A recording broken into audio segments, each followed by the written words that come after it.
The temperature is 40 degrees below zero. It is cold enough to freeze the fluid in your eyes if you forget to blink. In this whited-out hellscape, 1,000 Russian soldiers are scanning the tree line. They have tanks. They have artillery. They have numbers.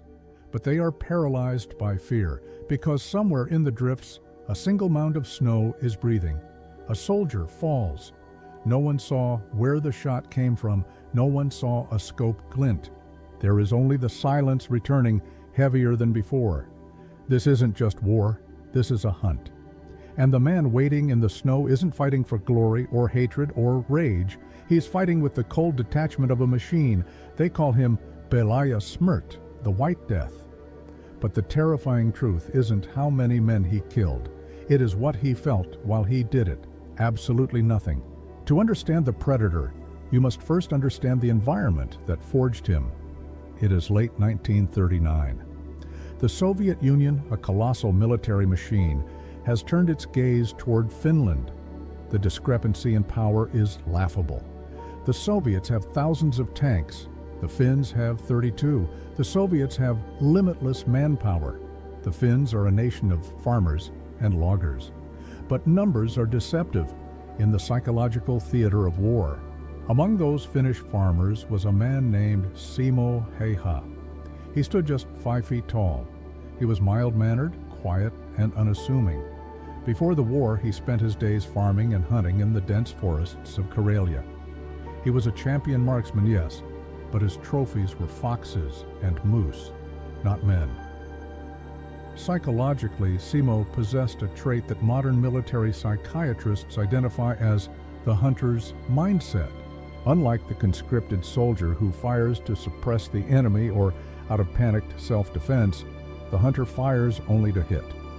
There is no wasted motion, no wasted emotion. When the Red Army crossed the border on November 30th, 1939, they expected a parade.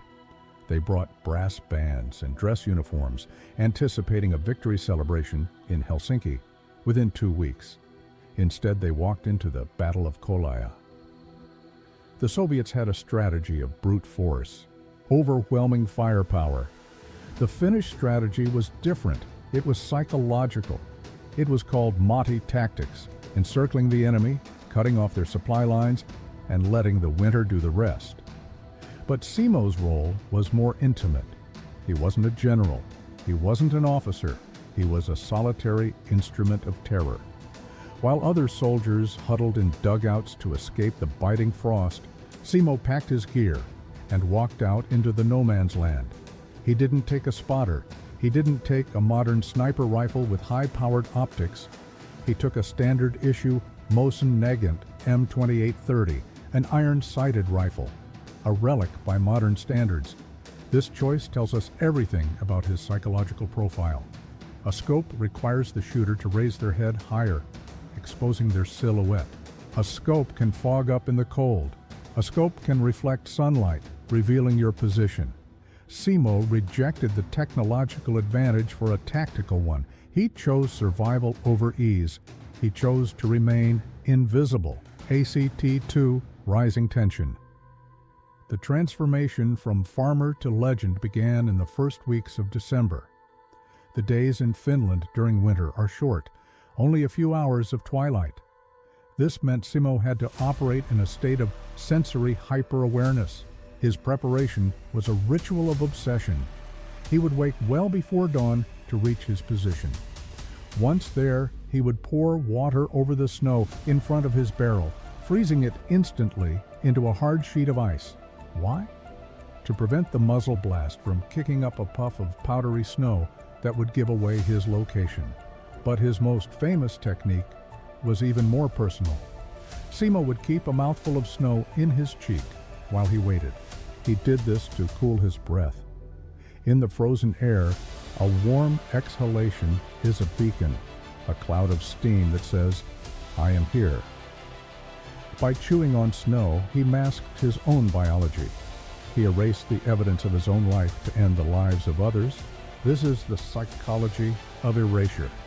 To become the perfect weapon, Simo Häyhä had to cease being a man. He had to become a part of the landscape.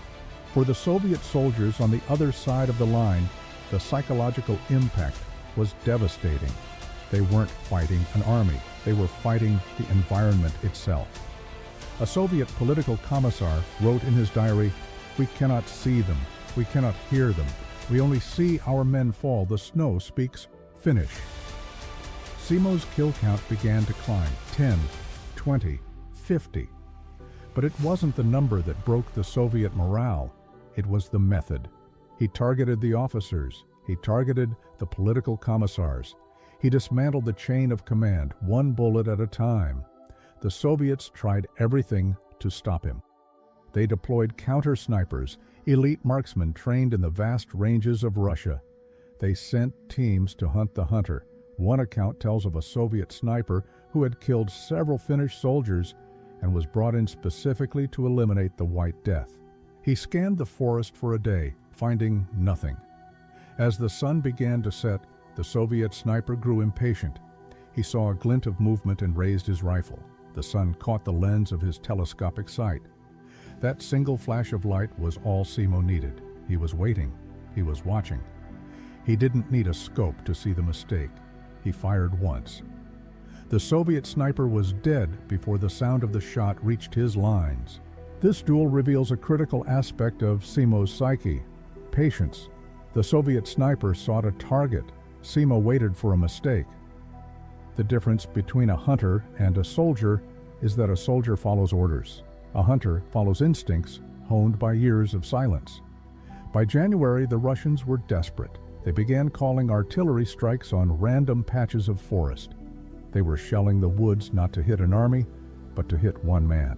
Imagine the psychological weight of that, knowing that an empire is expending thousands of high-explosive shells just to erase you.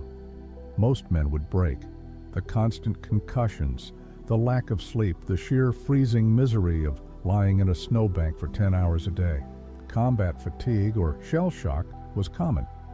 Men on both sides were hallucinating, freezing to death, or breaking down in tears.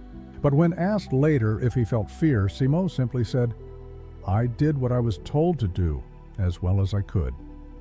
This is the profile of a man with total compartmentalization.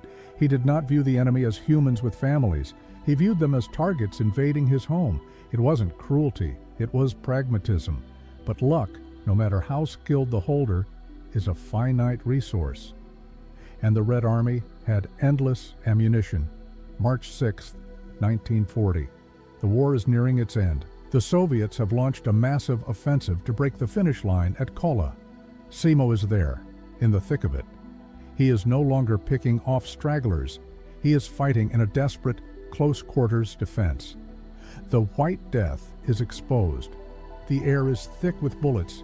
The artillery is ceaseless. Simo raises his rifle for another shot. He spots a Soviet soldier. He takes a breath. He centers his iron sights. But this time, the enemy sees him first. An exploding bullet, banned by international conventions but used nonetheless. It strikes Simo Häyhä directly in the jaw. The impact is catastrophic. It doesn't just wound him, it practically tears the lower half of his face off. He falls into the snow, the white camouflage instantly turning crimson. His fellow soldiers find him moments later. They drag him onto a sled, looking at the devastation of his face. One soldier looks down and whispers a sentence that would become part of the legend. Half his head is missing. The White Death had finally been stopped. He was thrown onto a pile of dead bodies, presumed lost. The greatest sniper in history was dead, or so they thought. Act 3, Revelation. Darkness. For 7 days, Simo Häyhä drifted in a void between life and death. He had been thrown onto a pile of corpses, mistaken for another casualty of the relentless Soviet artillery.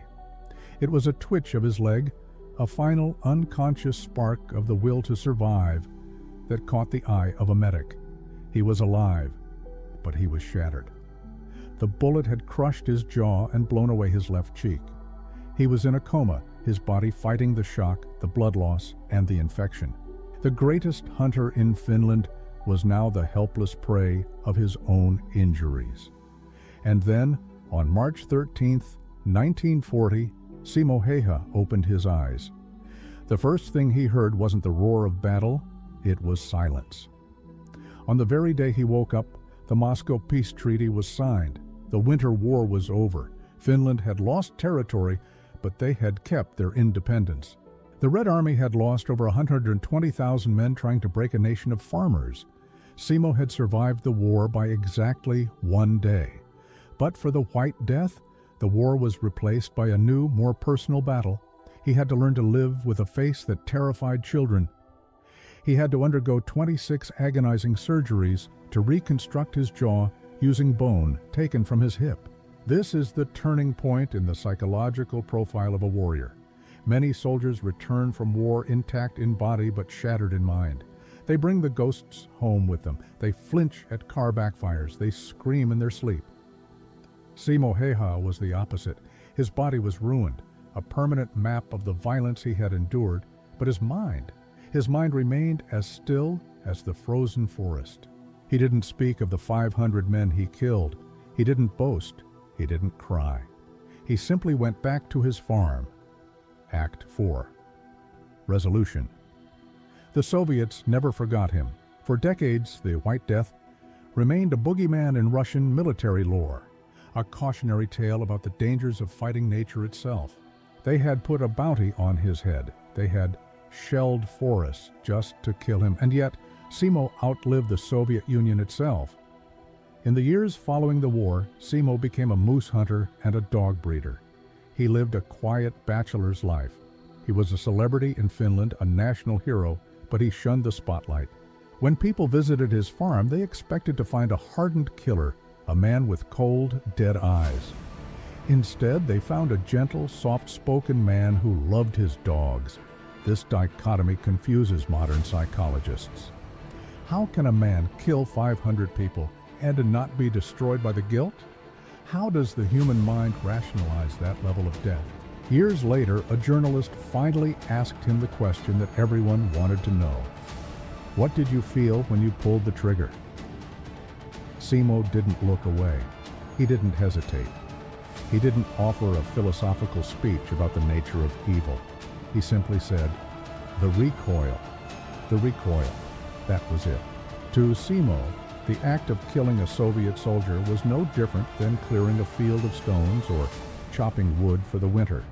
It was a job, a necessity. When asked how he became such a good shot, his answer was equally simple: practice. This simplicity was his armor. Simo Häyhä didn't carry the weight of the souls he took because he never claimed ownership of them. He believed he was merely a tool of survival for his people. He wasn't murdering men, he was protecting the land. This is the concept of sisu, a Finnish word that has no direct translation, but means extraordinary determination in the face of impossible odds. Simo was sisu personified. He didn't fight because he hated what was in front of him. He fought because he loved what was behind him. Closing reflection. Simo Häyhä died in 2002 at the age of 96. He died in a bed, warm and safe, half a century after the empire that tried to crush him had collapsed. History loves to paint snipers as villains, cowards who hide in the shadows, dealing death from a distance. But the story of the White Death challenges that narrative. It forces us to ask uncomfortable questions about the human capacity for violence. Was he a monster, or was he the purest form of soldier? A man who could turn off his humanity to save it. In the end, the forest reclaimed the battlefields of Kolaya. The snow covered the bodies of the thousands who fell there. But the silence remains. It is the same silence that Simo Häyhä befriended. The silence of the weight. The silence of the snow. And in that silence, the legend of the White Death is not that he killed 500 men. It is that, after doing so, he was still able to sleep.